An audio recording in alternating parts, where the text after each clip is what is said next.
Alô, amigos, bem-vindos ao Gente que Fala ao vivo de 12h20 às 13h20 pela rádio Trianon, AM 740 em São Paulo, Rádio Universal AM 810 em Santos e AltV, www.altv.com.br, com reapresentação às 18 horas. Esse horário picado aí de 12h20 é consequência do horário eleitoral e tão logo seja realizada a eleição, termine esse horário, voltaremos às 12 horas. Por enquanto, de 12h20 às 13h20. Você pode visitar o nosso site, www.gentequefala.com.br, curtir nossa página Facebook/Programa Gente que Fala, participar pelo Twitter, @GenteQueFalaM, ou WhatsApp, é o 11 São Paulo 97401-2235, o telefone à sua disposição, 5052-6622, também aqui em São Paulo, 11. Conosco hoje o jornalista João Heder. Bom tê-lo aqui, João. É uma alegria muito grande estar com você aqui, Zancopé. E estar também presente aqui com o engenheiro Luiz Alberto, com o doutor José Ricardo, a doutora Gisele. Eu acho que, além do prazer de ter você ao seu lado, também nós temos o que aprender com esses ilustres convidados. Está satisfeito com os 4-0 de hoje? É aquela história que nós estávamos comentando um pouquinho antes do início do programa, né? Em jogo amistoso, o Brasil dá um show, não? Mas quando é para valer, toma de 7. Aí depois, no repique, toma de 3 da Holanda, porque a Holanda não queria nem jogar pelo terceiro lugar. Agora, no amistoso, é uma beleza, passeia para todo lado. Também conosco o engenheiro Luiz Alberto de Araújo Costa, que é presidente da APEMEC. A APEMEC é a Associação das Pequenas e Médias Empresas de Construção Civil do Estado de São Paulo. Muito obrigado pela oportunidade de apresentar aqui o que é que a engenharia pode fazer para melhorar a vida da gente um pouco, né? E quanto ao jogo do Brasil, eu não tenho comentário, mas quanto ao Palmeiras, que eu estou muito satisfeito. Muito obrigado pela oportunidade. Não cai mais, viu, Zancopé? Palmeiras não cai mais, pelo menos. Calma, não cai calma. mais. Calma. Também conosco a advogada Gisele Arantes, que é especializada em direito digital. Prazer tê-la aqui. Prazer foi meu pelo convite, para a gente poder conversar um pouquinho aí, né, sobre os impactos da internet aí no dia a dia das pessoas, né? Me abstenho de comentários quanto ao futebol. Mas eu posso dizer que esta é uma área realmente muito nova que você atua, direito digital? É que essa área ela tem ganhado um pouco mais de destaque ultimamente, né? Que as pessoas estão mais conectadas, estão utilizando mais a internet, muitos serviços de internet têm surgido e, com isso, proporcionalmente, o número de problemas tem aumentado, né? Então, é por isso que a gente hoje ouve falar um pouquinho mais em direito digital. Também conosco o diretor de desenvolvimento de negócios da Silk, José Ricardo Maia Moraes. José Ricardo, prazer tê-lo aqui. Obrigado, Zancopé, é um prazer estar aqui, obrigado pelo convite. Aproveitar a oportunidade de fazer cor com meu amigo Luiz, estou muito satisfeito com a Sociedade Esportiva Palmeiras. E vamos falar um pouquinho da... Vocês só estão se declarando porque está nessa fase. Não. Algumas semanas atrás. Estava tudo quietinho. Estava muito quieto algumas semanas atrás. O que é Silk, Zé Ricardo? A Silk é uma empresa integradora de tecnologias de rede e segurança digital. Atua em mercados corporativos, principalmente financeiro e serviços, e desenvolvemos soluções específicas para esse mercado. E como pauta aqui, a falta de mão de obra especializada no Brasil, a Silk é uma das empresas que está sofrendo um pouco com essa falta de mão de obra e estão desenvolvendo algumas soluções interessantes para isso. Pois bem, vamos falar sobre um assunto que hoje começa a chamar a atenção do paulistano. A Prefeitura quer tirar CEAGESP da Vila Leopoldina. O prefeito Fernando Haddad anunciou que pretende retirar a CEAGESP da Vila Leopoldina e levá-la para uma área próxima ao Rodoanel para reduzir o tráfego de caminhões dentro da cidade e nas marginais. No local, a Prefeitura quer construir um parque e moradias populares, mas para isso terá que mudar a lei de uso e ocupação do solo, já que a CEAGESP fica em uma área de ocupação industrial. Luiz Alberto. Só posso discordar, né? Porque, em primeiro lugar, a CEAGESP ela aproxima a venda do consumidor doméstico do grande atacado. E isso só pode ser feito dentro de um local daquele de passagem de uma marginal e de um bairro bom. Em segundo lugar, você colocar naquele bairro a habitação popular, você está não gastando cera boa com defunto ruim, mas você está desperdiçando dinheiro público numa área hipervalorizada, colocando a habitação subsidiada, onde você poderia ter num terreno maior, num investimento maior e num programa maior, muito mais habitação, muito mais para ofertar dessa falta que a gente tem imensa. Em terceiro lugar, a CEAGESP ali naquele local é uma única chance que se tem de um dia a gente imaginar, por exemplo, que vá um prefeito ter a ideia de tirar as feiras públicas, né? Ela contraria, ela não tem banheiro, ela não tem acessibilidade, ela não tem higiene, ela não tem controle de peso. A feira pública é a maior agressão ao consumidor direto entre atacado e varejo que existe para grandes centros. E ali na CEAGESP poderia, então, se fazer como se fosse uma ideia de uma grande feira, onde você poderia ter o seu consumo, agora sim, com banheiro, acessibilidade, higiene, controle do PROCON e assim por diante. Então, eu acho que a CEAGESP está muito bem lá. Ela precisa ser melhorada, investimento para ficar mais bonito, ter acesso, outros acessos, fazer vias diretas de acesso, estacionamentos evidentemente verticalizado, não existe mais essa história de estacionamento numa área, né? A área nobre não pode ter um carro parado, né? Então, aquilo tem que ter 5 pavimentos para baixo e mais 10 para cima para estacionar. Você reduz o tamanho da área, aumenta, ganha o local de comércio e assim por diante. Quer dizer, pensar nisso em CEAGESP, ter ali um ponto de distribuição do varejo em cima do atacado é muito interessante. Nunca destruir aquilo ali, não é possível. O que me chama a atenção na notícia, Luiz Alberto, moradias populares você já destacou, mas construir um parque ao lado do Vila Lobos. Um parque ao lado do parque, só que um parque não tem tamanho, né? O Vila Lobos é maior do que a CEAGESP um pouco, não é tão maior, mas é um pouco maior. Já tem um parque daquele tamanho, está ótimo, não tem a dúvida de que outro parque ali não é possível. Talvez até vender aquela área para você ter um investimento maior de governo, para fazer um parque no local que não tenha parque, ainda pode ser. Melhorar o Parque do Carmo, seja lá o que for, ainda se admite. Agora, acabar com a CEAGESP pelo simples fato de fazer a moradia popular e o parque, em termos daquele parque ser utilizado por essa moradia popular, que eu acho que entendo que seja isso, é um absurdo. João Heder. Eu, quando vi a notícia aqui, Zancopé, que a CEAGESP iria para o Rua do Anel, eu achei que era uma boa medida da prefeitura, mas depois de ouvir a opinião abalizada do engenheiro, do doutor Luiz Alberto, eu mudei minha opinião. Ele tem razão, porque, na verdade, o que acontece? A gente que vem... Eu moro em Rio Claro e moro em São Paulo. Quando eu estou trabalhando aqui em São Paulo, eu fico aqui no meu apartamento, no mais eu fico na cidade de Rio Claro. Quando eu venho para São Paulo, sempre tem esse trânsito de caminhão na Marginal, tudo mais. Então, aparentemente, para mim, parecia uma boa coisa. Mas agora, depois da opinião dele, eu mudei a minha opinião e acho que ele tem razão na colocação dele. Agora, com relação às feiras populares, a feira, sem dúvida, é um negócio muito bacana que tem em São Paulo. Eu concordo que realmente não tem banheiros. Talvez você já pensou no pastel. Né? No pastel. Isso, exatamente. Lógico, coisa que não tem mais no interior. No interior agora tem aqueles hortifruti granjeiros enormes e a feira acabou.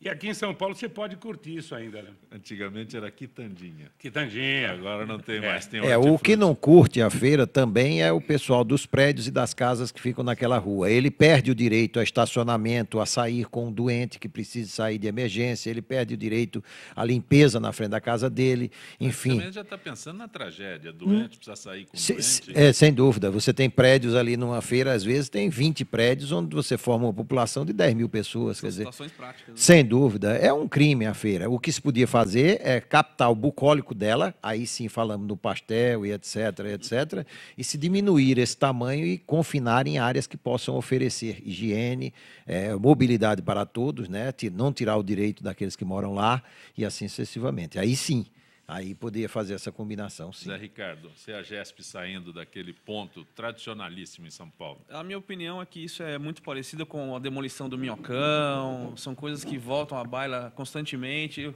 Não é a primeira vez que se falam em tirar o CEAGESP de lá, o Kassab já tinha falado disso também. E eu concordo muito com o que o Luiz comentou. Mas eu também acho que tem que ser feito todo um estudo de prós e contras e ver qual que é a solução mais viável para a população de São Paulo em geral e para as pessoas que moram no entorno ali, né?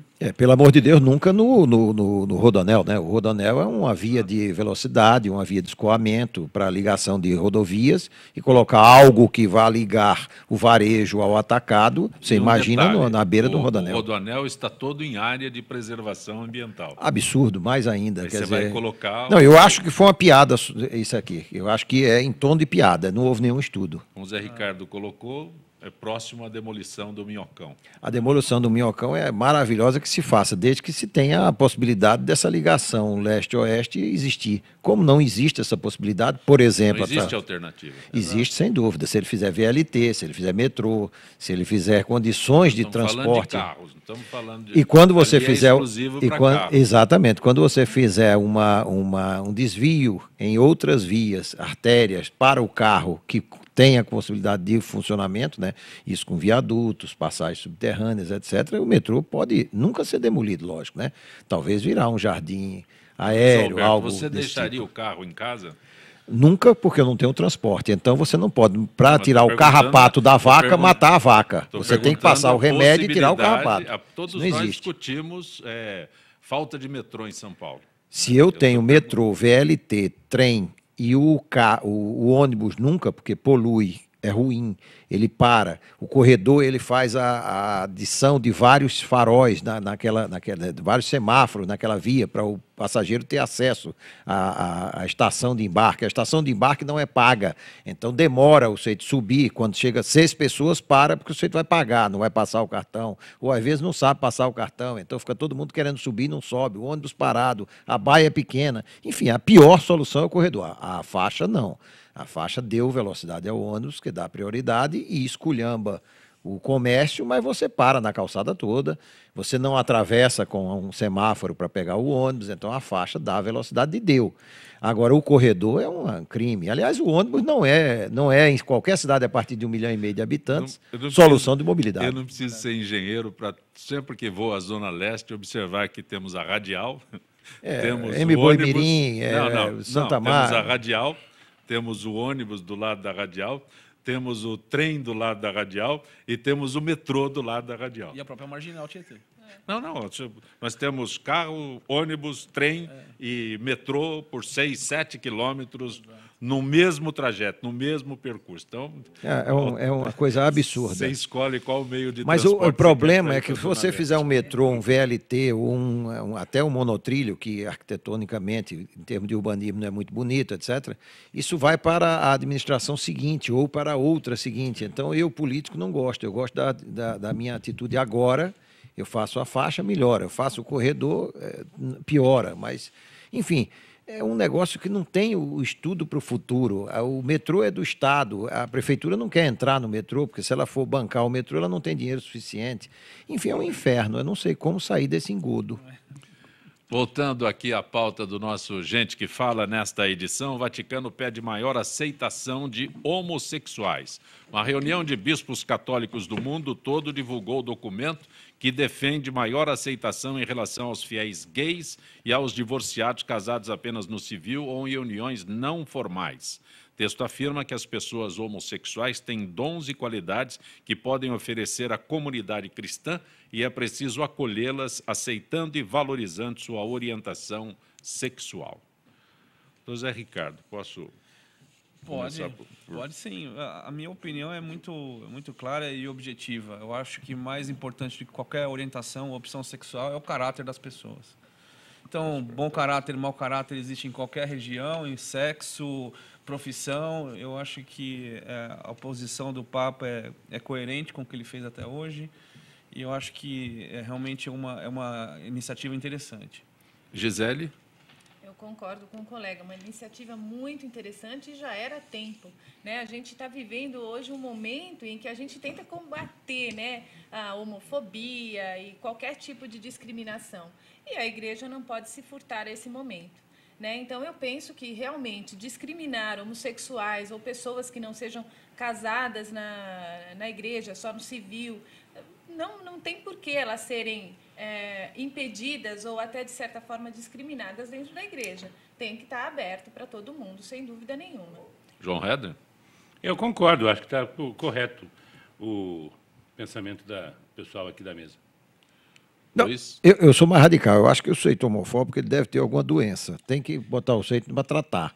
Né? Porque não é possível troço desse. O que é lógico é que a preferência sexual, o que é que eu faço, inclusive vocês não sabem o que é que eu faço com a minha preferência. Que diabo vocês vão me condenar? É um absurdo uma coisa dessa. Eu não sei. Eu acho que é um caso de doença. Não é possível que o sujeito seja são da cabeça para ter homofobia, para ter essas coisas. Agora, se o sujeito for um mau caráter, realmente eu tenho mau caratismia, como é que poderia ser chamada? Homofobia de mau caráter. Aí sim. Mas se é uma pessoa boa, que contribui, que pode ajudar, pelo amor de Deus, seja muito bem-vindo, sem dúvida. E nós temos, no Brasil mesmo, diversos homossexuais que fizeram história. Pelo amor de Deus, lógico. Música, seja Em tudo. literatura, em todas as áreas. E só não fez mais porque ficou escondido, ou preso, ou envergonhado, ou não divulgado por conta da palhaçada, dessa doença, dessa loucura. Que isso graças a Deus está acabando, mas ainda tem. Passa-se para a situação. Admira-se o homossexual que agregou alguma coisa para a nossa cultura, enfim, e discrimina aquele que não fez nada ou que não apareceu em nada. Então, isso é errado. Ao contrário, admira o homossexual que tenha contribuído com alguma coisa, mas condena-se o homossexualismo desse também, mesmo. também. Né? É um absurdo. Não casa, né? Não bate, né? É Enorme, absurdo, né? É uma contradição enorme. Ele devia fazer um negócio desse para ladrão, para político safado, corrupto, isso sim. Pelo amor de Deus. Esses tinham que ser impedidos de entrar na igreja, né? Exato. Impedido de entrar em qualquer lugar. Bate nele, agride, faz o que quiser. Calma, Luiz, calma. Você está acompanhando Gente que Fala. Hoje o jornalista João Heder, a advogada Gisele Arantes, o diretor da Silk, José Ricardo Maia Moraes, o engenheiro Luiz Alberto de Araújo Costa. Candidatos tentam impedir publicações na internet. As eleições movimentaram o judiciário do país. O projeto Eleição Transparente reuniu em apenas um mês 138 processos de 59 candidaturas contra 11 sites e portais. Todas as ações tentavam retirar ou impedir a publicação de conteúdo por diversas razões. Além disso, muitas delas buscam retirar dos sites de busca links para imagens, notícias, vídeos que os candidatos consideraram prejudiciais às suas campanhas. Gisele, isso é possível? Ou achar onde é que o site está prejudicando a minha campanha, a minha figura, a minha imagem? Sim, sim. Hoje, todos os partidos já contam com uma equipe para isso, que ficam monitorando, claro, além de estudarem a melhor estratégia de campanha e etc. E esse monitoramento, lógico, que hoje o foco maior é nas redes sociais, acaba identificando posts que são ofensivos ao candidato ou que podem prejudicar a sua candidatura. E então essa equipe, hoje mais comum, orientadas até por profissionais especializados na área do direito digital, acabam promovendo uma ação judicial para que se determine a remoção daquele conteúdo. Tivemos um caso em 2012, inclusive, onde a Google desrespeitou uma ordem judicial para remover um vídeo do YouTube e isso gerou a prisão, inclusive, do diretor da Google aqui no Brasil. Então, esse tipo de ação vai se tornar cada vez maior, porque hoje o número de pessoas que estão conectadas, que estão participando das redes sociais é muito grande, e aí a gente entra para um outro problema. As pessoas não têm a educação digital, elas ainda não sabem como utilizar corretamente a internet e acabam cometendo excessos. E esses excessos podem gerar tanto um crime quanto uma indenização pelo dano moral. João Heder, agora você pode fazer a pergunta que você estava fazendo fora do ar. Porque eu estava justamente, esse assunto é novo, né, Zancopé? Porque não havia 20 anos atrás essa segmentação do direito, né? Como é que você vai fazer o rastreamento? Como é que você vai descobrir, por exemplo, um crime que está sendo cometido na internet? A gente faz o rastreamento pelo IP do usuário. Na verdade, tudo que você faz na internet sempre vai deixar um rastro, sempre vai ter um rastro. E esse rastro vai ser perseguido até que se chegue à pessoa. E aí, então, vai se estudar qual a melhor medida contra ela. Se foi um crime que esteja tipificado no Código Penal, essa pessoa pode até receber uma pena de prisão, né, de detenção. Ou se foi algo que não está no Código Penal, pode ser indenizável pelo Código Civil. Então, quer dizer, a gente pode agir aí em duas frentes, tanto no civil, para buscar uma indenização pelo dano moral, quanto no criminal, por um crime de ofensa à honra, por exemplo. Mas então, você veja bem, então você pega, vai rastrear da onde saiu aquela notícia, aquela postagem na internet, mas e se a pessoa for numa lan house vagabunda, uma lan house numa vila, numa ponta de vila, uma lan house num lugar assim desconhecido? A gente tem uma lei municipal que determina que todas as lan houses, elas mantenham o registro de quem utilizou os equipamentos em determinadas datas e horários, né? Então, vamos supor que você utilizou uma lan house às 2 da tarde do dia X e praticou uma fraude, esse acesso vai ser rastreado pela pessoa prejudicada, no caso um banco, vamos supor. O banco vai rastrear e descobriu, olha, saiu da lan house X tal hora. Nós vamos até a lan house e a lan house deve ter esse registro. E se eu der um nome falso na lan house? Caso ela não tenha esse registro, ela passa a ser a responsável pelo teu acesso que favoreceu a fraude. É isso aí, Zangopé. A Silk é especializada em construir esse tipo de sistema de rastreamento. Então, a gente consegue realmente linkar e estabelecer uma relação entre quem, quando, onde e como, né? Para justamente coletar evidências que podem servir até juridicamente num processo, tem validade legal, porque é uma evidência obtida através de meios técnicos, né, incontestáveis. Então, isso é usado como uma prova dentro de um processo, como foi citado, né? A Silk é procurada por muitos clientes para justamente fazer esse tipo de trabalho? Sim, sim. Alguns clientes se preocupam demais com esse tipo de situação e já implementam sistemas de controles dentro das suas empresas para saber se um funcionário está usando a internet de uma maneira correta e legal, dentro do código que a empresa coloca como de uso para aquilo. E, eventualmente, alguns clientes também nos procuram para fazer auditorias dentro da empresa. Então, eles querem saber o que os funcionários estão fazendo, o que está acessando no Facebook, que tipo de post está sendo colocado. E a empresa, como dona daquela infraestrutura, ela tem o direito legal de monitorar o que o funcionário está fazendo, inclusive os e-mails. Zé Ricardo e Gisele, vocês já foram à lan house? Eu já fui à lan house. Sim. Não, eu quero saber. Eu já fui. O João Reder fez uma colocação aqui que... Eu já fui até para conhecer, para saber como que era, né? Sim. E algumas realmente Mas cumpre essa lei que a doutora Gisele falou? As que eu fui, que não foi nem na periferia, como Sim, você disse. é isso que eu estou falando. Você anota o que você quiser ali e está valendo. Posso dar um nome falso ali? Pode. Lógico. A questão toda, como a doutora colocou, é que se for provado que houve uma fraude ou partiu algum tipo de ofensa daquela lan house naquele período de horário, o dono da lan house vai ser acionado. Então, é mais ou menos assim, né? Você deixou e não anotou, e não pegou o RG da pessoa e fez algum tipo de identificação, você é o responsável. Exato. E ele está correndo o risco de ser processado por isso. Se a Lan House permitiu, né, facilitou essa informação inverídica, ela passa a ser responsável. Exato. Eu já trabalhei num caso, inclusive, em que uma Lan House foi condenada em 50 mil reais de indenização por não ter feito os registros que deveria ter feito. Eu só acho que tudo isso não pode resvalar e não pode entrar e não pode adentrar na censura, né? Porque se isso começar a crescer muito e ter uma certa paranoia, isso parte para a censura e eu sou contra a censura. Isso é uma forma de... A internet é uma forma de imprensa, é uma forma de divulgar, é uma forma de falar, protestar e etc. Então, tem que ter cuidado para ficar sempre sem fazer tanto medo que não se apresente aquilo à opinião pública ou opinião própria, ou que os dados, ou alguma denúncia, etc., com medo de virar um crime ou de ser preso.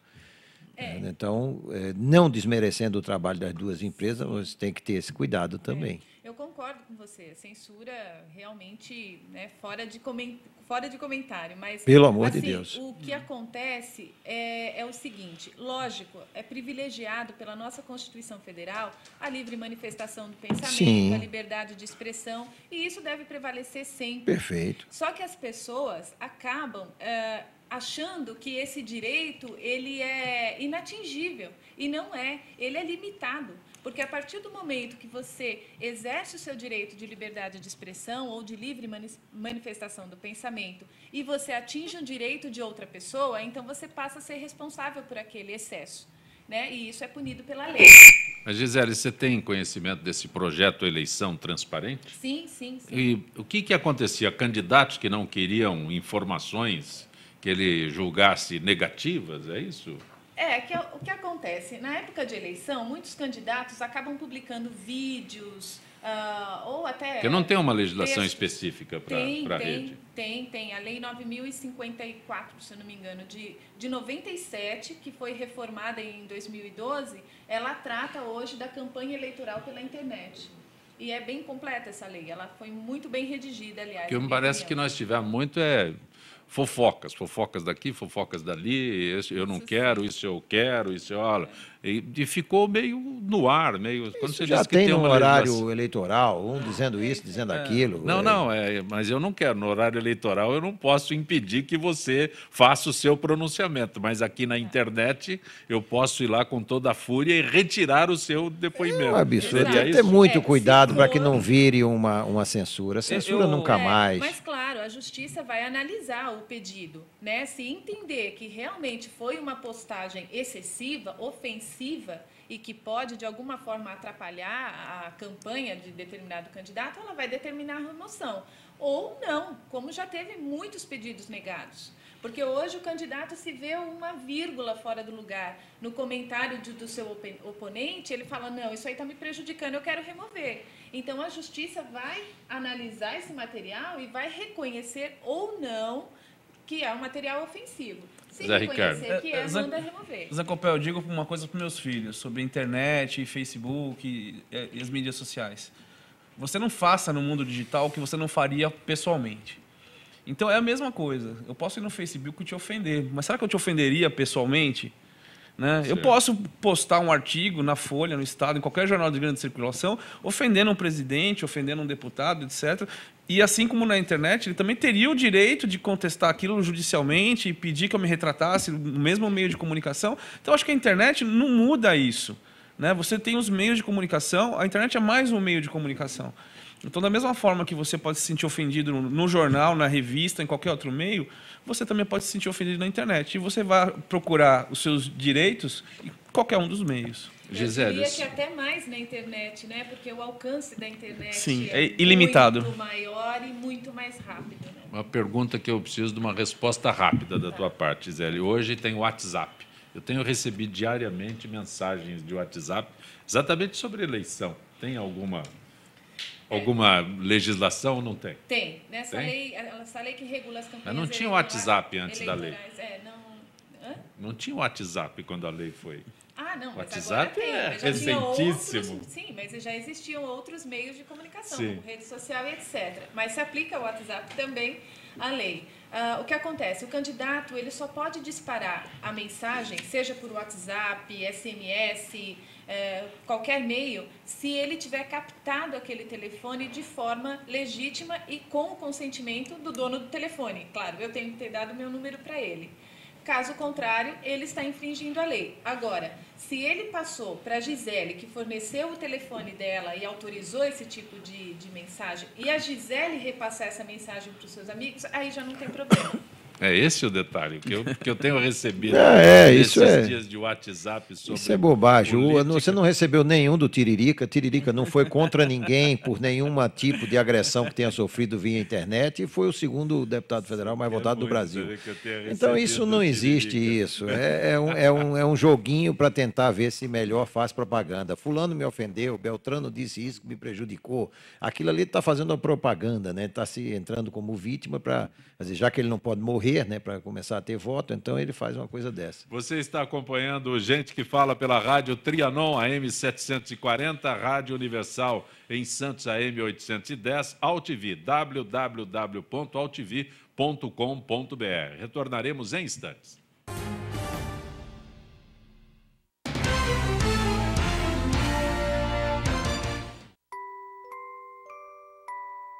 As nossas recordações são os nossos maiores tesouros. Carregamos durante toda a nossa vida. Manipular, distorcer, ou implantar falsas memórias, além de ser uma violência, é crime. Somos responsáveis por esse tesouro. Não promova alienação parental.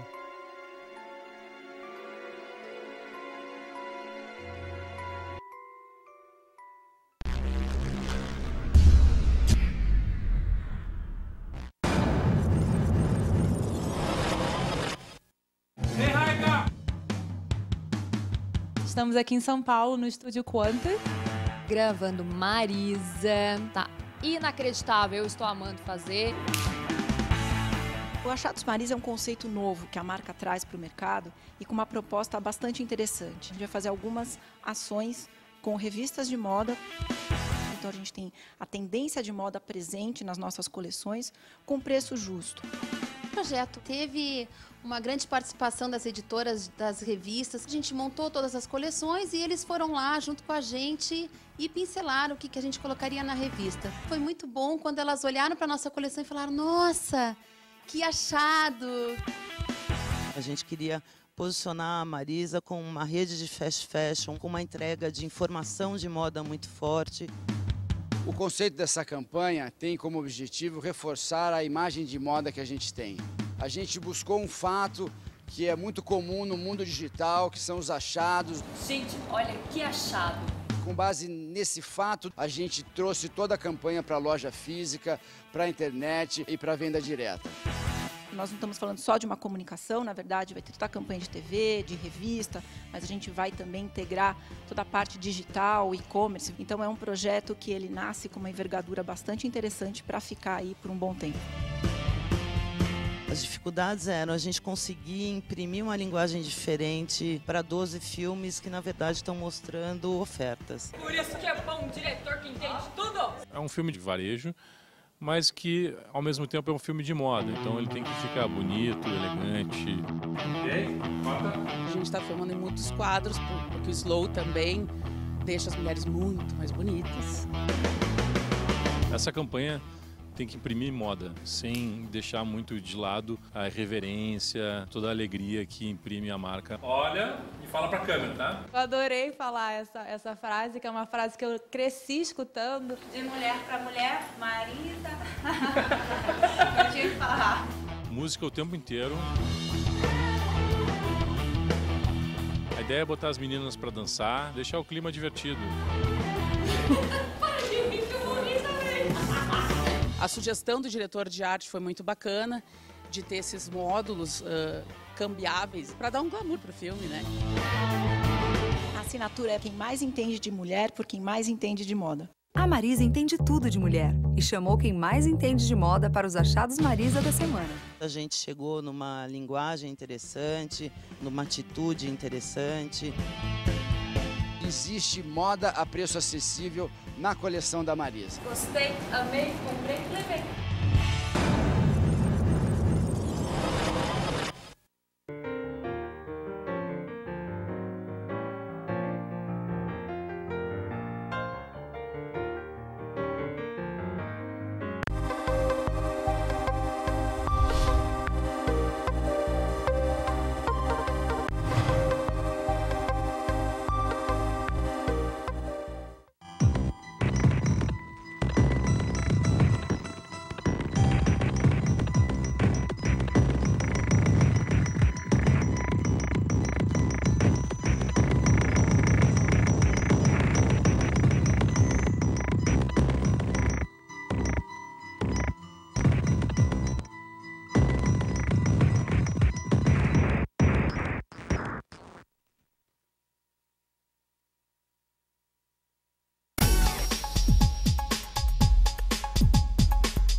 Você está acompanhando Gente que Fala pela Rádio Trianon, AM 740, Rádio Universal AM 810 em Santos e AltV, www.altv.com.br, com reapresentação às 6 horas da tarde. Você pode visitar o nosso site, gentequefala.com.br, a nossa página no Facebook, /programa Gente que Fala, e o Twitter, @GenteQueFalaM, o WhatsApp é o 11 97401 2235, e o telefone à sua disposição é o 11, aqui em São Paulo, 50526622. Conosco hoje o jornalista João Reder, a advogada Gisele Arantes, o diretor da Silk, José Ricardo Maia Moraes, e o engenheiro Luiz Alberto de Araújo Costa. Nosso contato agora no Gente que Fala com Zilka Fialho, que é supervisora de marketing da FIPESP. Zilka, prazer tê-la aqui no nosso Gente que Fala. Boa tarde, Zancopé. Boa tarde, ouvintes e debatedores do Gente que Fala. Zilka, recentemente a Prefeitura lançou o Wi-Fi Livre São Paulo. Qual é o objetivo do programa? A ideia deste projeto, viabilizado pela Prefeitura do Estado de São Paulo, é tornar a internet mais acessível ao grande público, disponibilizando sinal livre e gratuito em praças, parques e outros locais públicos. De qualidade? Para quesitos de comparação, a velocidade mínima é equivalente ao dobro do que um sinal de 1 mega entregue comercialmente nas residências. A relação do projeto com a FIPESP? Com o crescimento do acesso à internet, a FEPESP também está desenvolvendo e implantando uma nova estrutura de Wi-Fi em nossas unidades de lazer, em todas as nossas unidades de lazer. E quem poderá usufruir da internet banda larga? Todos os associados que se hospedarem serão beneficiados. Será oferecida uma conexão estável e de qualidade, suficiente para assistir vídeos com qualidade, baixar arquivos em pouco tempo e navegar rapidamente pela internet. E qual é o prazo para que esteja tudo instalado e pronto para uso? Para que as unidades possuam todo o equipamento necessário para oferecer um serviço de qualidade, é bem provável que em 2015 o projeto esteja em total funcionamento. E como o associado pode ter mais informações? Sobre esse programa da Prefeitura, basta entrar no site www.wifilivre.sp.gov.br. O associado que quiser buscar sobre a disponibilidade da internet sem fio, é só consultar uma de nossas unidades de lazer, a sua preferida, que em breve tudo estará disponível. Agradeço a Zilka Fialho, que é supervisora de marketing da FIPESP, participando do Gente que Fala, uma nova reunião aqui na quinta-feira, ok, Zilka? Até quinta, então, Zancopé. Quinta, Zilka Fialho. Conosco o jornalista João Reder, a advogada Gisele Arantes, o diretor de desenvolvimento de negócios da Silk, José Ricardo Maia Moraes, o engenheiro Luiz Alberto de Araújo Costa, que é presidente da APMEC, Associação das Pequenas e Médias Empresas de Construção Civil.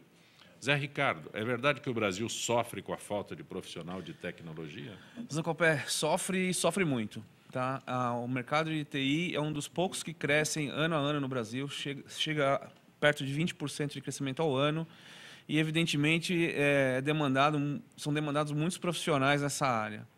Só que é um perfil diferente de profissional, é um profissional que tem que ter uma alta capacitação técnica, né? E aí que começam os nossos problemas. As nossas universidades não preparam adequadamente esses profissionais. São poucas universidades de qualidade no Brasil que fornecem uma formação realmente boa. Alguns candidatos recém-formados passam por processo seletivo e não sabem nem escrever direito. Isso não é um privilégio da área? Eu acho que não. Acho que é generalizado. Você dá um texto pequeno, pergunta o que ele entendeu daquele texto, ele tem dificuldade de argumentar um raciocínio e tudo mais. Então, você imagina para uma atividade extremamente técnica e complexa. Outra dificuldade que a gente tem bastante é em relação ao idioma. O inglês é o idioma dominante na área de tecnologia. A maioria da documentação de tecnologias é em inglês. Então, se você não domina esse idioma, pelo menos para a leitura... Mas você está dizendo que não domina o português, você quer o domínio do inglês? Exatamente. É uma situação extremamente complicada. E é correto que somos o 6º mercado? Sim. Sim, é um mercado que cresce. O brasileiro gosta de tecnologia, gosta de inovação, e a gente é um grande consumidor de tecnologia e inovação. Gisele. Também acontece, eu acho, dos profissionais, o conhecimento fica obsoleto muito rápido hoje em dia, né? Por conta dos avanços tecnológicos aí que acontecem a cada minuto. Eu fui gerente de TI por quase 15 anos. Hoje, acho que 20% do conhecimento que eu adquiri nesse tempo, eu conseguiria utilizar em algum lugar. Né? Então, esse é um bom ponto, Gisele, que você colocou. Realmente a tecnologia muda diariamente, não é exagero falar que muda diariamente. E aí isso exige das empresas de TI também um constante reinvestimento de capacitação nesses profissionais. Então, na Silk, por exemplo, a gente faz uma triagem de novos funcionários e uma seleção bastante rigorosa, na verdade, para selecionar aqueles que estão aptos a receber um conhecimento técnico. E aí nós fazemos um investimento bastante pesado na qualificação desses profissionais e certificação deles. E o investimento é cíclico, você tem que estar sempre reinvestindo na capacitação desses profissionais. João Heder, qual é a nossa chance no mercado atual? Eu sou antigo, Zé Coberto. Eu ainda li jornal, sujo o dedo de tinta. Usa máquina de escrever ou já Não, aprendeu aí a também digitar? já. Apesar que esses dias eu falei para minha mulher, precisa datilografar um negócio aqui no computador. Ela falou, não é isso. É digitar. Precisa digitar. O Luquete aqui na AltV tem uma máquina de escrever. Tem, aquela né? Olivetti antiga, fica lá, é peça de museu. É peça de museu. Nunca nos passou pela cabeça. Eu sou do tempo que o para-choque do carro era de ferro e de aço, não era de plástico. Aqueles que estão acompanhando Gente que Fala, Jaime do Jardim Bom Filhole. Luiz Alberto, nos entornos do Parque Antártica existem 3 shoppings, vários supermercados, prédios de apartamentos e um sistema viário absolutamente saturado. Será que era o melhor lugar para se construir uma arena multiuso? De forma nenhuma. Uma arena multiuso só para multiuso, ainda poderia se pensar nisso pela utilização em horário diferente. Isto é, o rush se dá de 5 às 8 da noite e a utilização para teatro, grandes apresentações, shows, etc., inicia em torno de 10 a 11 horas da noite. Mas, como é uma arena multiuso, com o incluso do uso de futebol, fica um pouco prejudicada nos dias úteis que possa ser utilizado para alguma coisa disso de futebol. Mas, de toda forma, aquela arena multiuso ela não vai ser utilizada em horário de grande pico. Quer dizer, você na parte da manhã não tem um jogo de futebol, na parte da tarde também não tem, enfim, ainda se dá bem por conta disso. Porém, uma arena multiuso requer também um local bonito, de fácil acesso, bom lazer, perto de onde existe o consumo. Por isso é que tem os shoppings e por isso é que tem a arena multiuso, tá vendo? Porque senão não teria consumo, né? Mas um dos argumentos, quando se falou naquela região, era o acesso a metrô, trem, ônibus. Perfeito. Não tem o metrô, não tem o trem, mas tem uma boa rede de ônibus. É razoavelmente próximo. E também isso, é a utilização no local perto, bom, centralizado, próximo ao centro da cidade, a todos os bairros mais povoados, etc. Se fazer uma arena multiuso interessante, por exemplo, na borda do Rodoanel, não ia ninguém, porque é um absurdo você ter que andar 15, 20 quilômetros para ir para lá.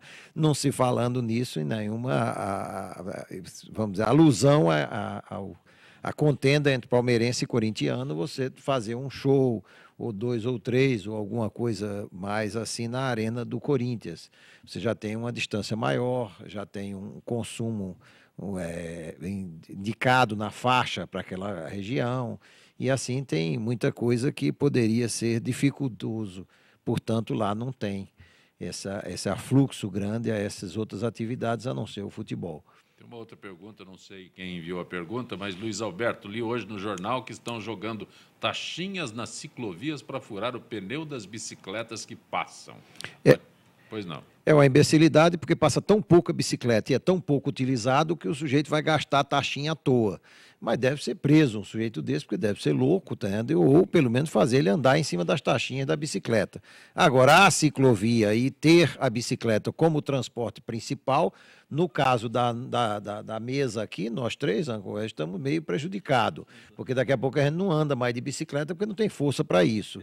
Segundo lugar, você não vê nessas ciclofaixas, ciclovias, ciclobicicletário, etc., que está sendo feita, um afluxo muito grande, uma utilização muito grande. Dizer que isso vai modificar a mobilidade urbana, eu acho que é perto da loucura.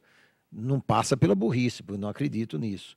Enfim, e o sujeito que vai jogar a taxinha, aí é um louco desvairado. Tá vendo? Eu nem sabia que existia taxinha ainda. Ainda tem taxinha, quer dizer, o sujeito ainda foi buscar a taxinha, aquela que pregava a sola do sapato no tempo da datilografia do nosso amigo Herder. Quer dizer, é difícil a coisa. Não conhecia a taxinha, né? Então eu acho tudo um absurdo. A ciclovia, o imaginar que aquilo ali vai resolver o problema da mobilidade urbana, principalmente a população ficando mais de idade, né? Um pouco de idade, a topografia de São Paulo, capital, enfim, a ciclovia, inclusive, ali pelas ruas de Perdizes, Pacaembu, Morumbi, é uma coisa maravilhosa para o sujeito que seja um atleta mesmo, verdadeiro. Mas é perigoso, né? Além disso. Eu tenho uma opinião, eu tenho um amigo... Já que ela não é segregada, né? A ciclovia teria que ter uma segregação, Carlos né? Vanderlei Medeiros de Holanda, que é neurocirurgião da Beneficência Portuguesa. Eu estava conversando com ele, trocando ideias com ele, Zancopé, a respeito disso. Ele acha que uma cidade como São Paulo é completamente... é uma loucura você colocar ciclovia. É inadequado. Porque ele é inadequado, completamente inadequado, porque ele, como o cirurgião, como ele é um cirurgião, um neurocirurgião, ele recebe no pronto atendimento da Beneficência, isso é um caso específico de um hospital, mais de 10 casos por dia de acidentados no cérebro que estavam andando de bicicleta. São Paulo não é uma cidade para andar de bicicleta. Isso aqui não é Amsterdã, tá certo? Porque foi feito já em Amsterdã, nas capitais europeias, um sistema de ciclovias muito mais adequado do que o de São Paulo. Agora, se colocar um cara andando de bicicleta, enfrentando ônibus, enfrentando um trânsito caótico, tudo, eu acho até um risco de vida, uma insensatez quem usa esse tipo de transporte.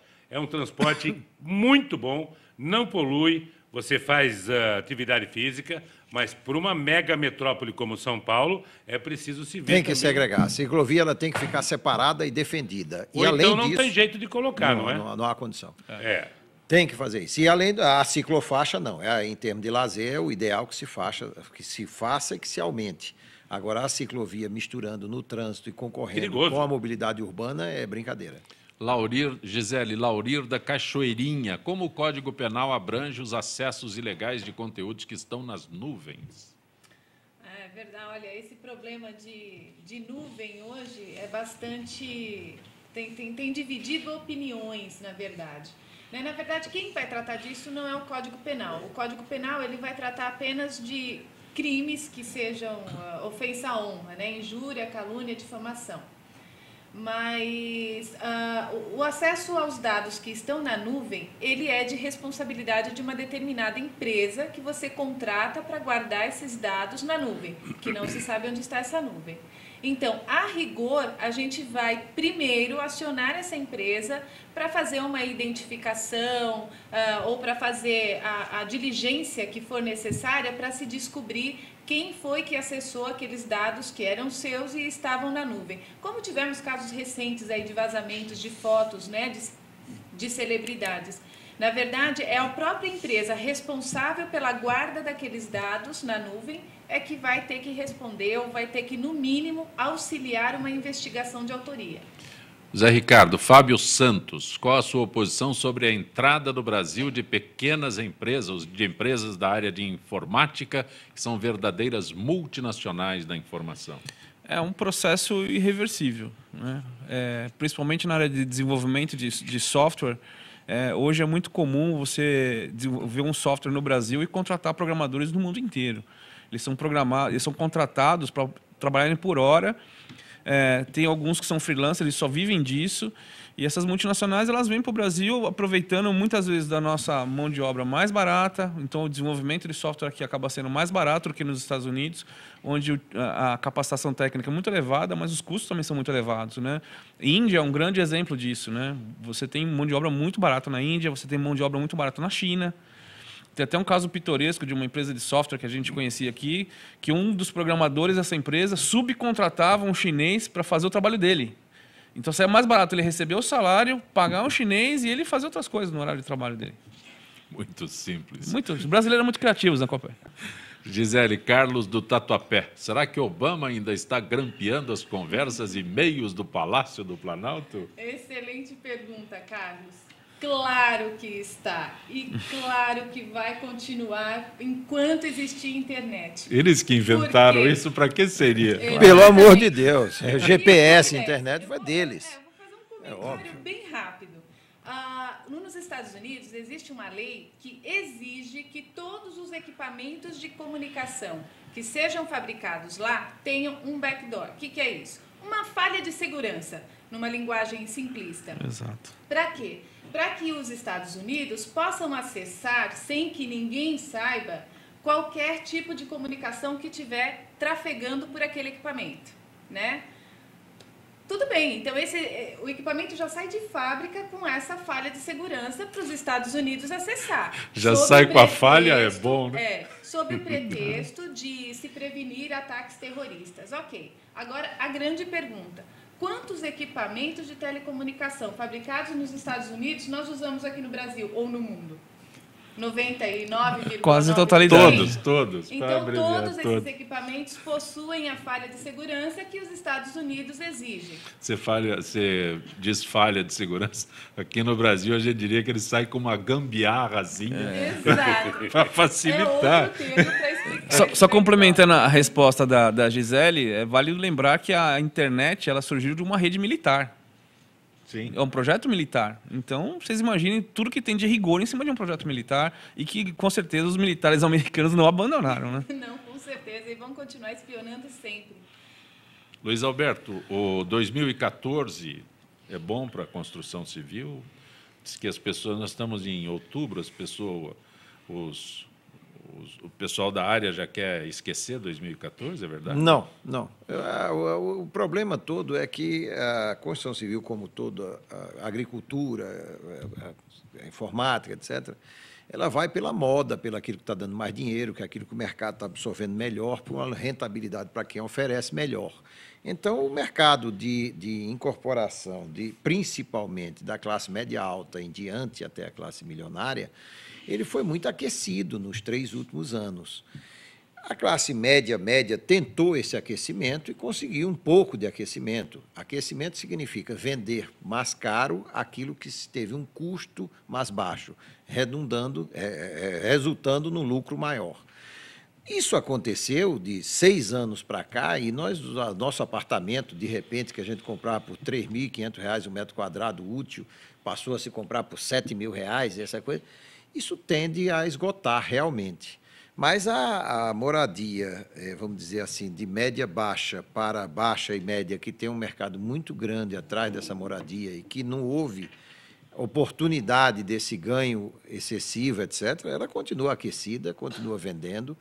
Esse projeto Minha Casa Minha Vida é um projeto espetacular, mesmo que seja desse governo, é o que se fale isso ou aquilo, mas esse é um excelente projeto, vai continuar e vai ter acréscimos, etc. Por quê?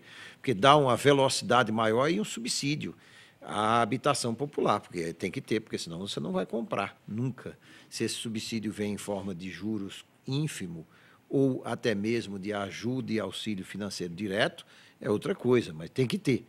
E eu acho que a construção civil está aquecida, ela vai diminuir na classe média alta e de luxo um pouco na parte de incorporação e vai diminuir pouquíssima coisa na parte de governo, de investimento de governo, né?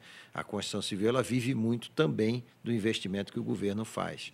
Hoje, um dos maiores investidores na infraestrutura do país e também na habitação, hospitais, escolas, etc., é o governo. Ele é quem faz mais. E então não vejo por esse lado. Vejo, sim, uma redução, mas não um pânico ou coisa ruim para a construção civil. João Heder. Eu só queria fazer uma pergunta pertinente a esse assunto.